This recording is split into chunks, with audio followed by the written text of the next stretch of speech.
What is genocide? On the 9th of December 1948, the UN General Assembly adopted the Convention on the Prevention and Punishment of the Crime of Genocide. The convention adopted an exceptionally detailed and technical definition as follows. Article 1. The contracting parties confirm that genocide, whether committed in time of peace or in time of war, is a crime under international law, which they undertake to prevent and to punish. Article 2. In the present convention, genocide means any of the following acts committed with intent to destroy, in whole or in part, a national, ethnical, racial, or religious group as such. A. Killing members of the group. B. Causing serious bodily or mental harm to members of the group. C. Deliberately inflicting on the group conditions of life calculated to bring about its physical destruction in whole or in part. D. Imposing measures intended to prevent births within the group. E. Forcibly transferring children of the group to another group. Article 3. The following acts shall be punishable. A. Genocide. B. Conspiracy to commit genocide. C. Direct and public incitement to commit genocide. D. Attempt to commit genocide. E. Complicity in genocide. If we look at Article 2, we can see how diverse the actions are that are defined within the remit of committing genocide.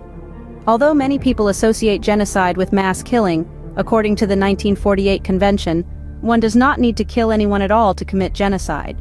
A further point to note is that the opening sentence, the Convention declares that the contracting parties undertake to prevent and to punish the crime of genocide. A subsequent article, A8, states that any contracting party may call upon the competent organs of the United Nations to take such action under the Charter of the United Nations as they consider appropriate for the prevention and suppression of acts of genocide or any of the other acts enumerated in Article 3. Most legal scholars agree that intent defines genocide. But what defines intent?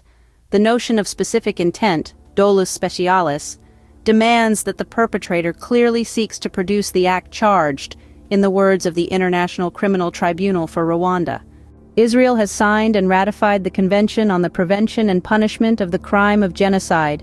The current slaughter in Gaza has ticked off most of the acts in Article 2.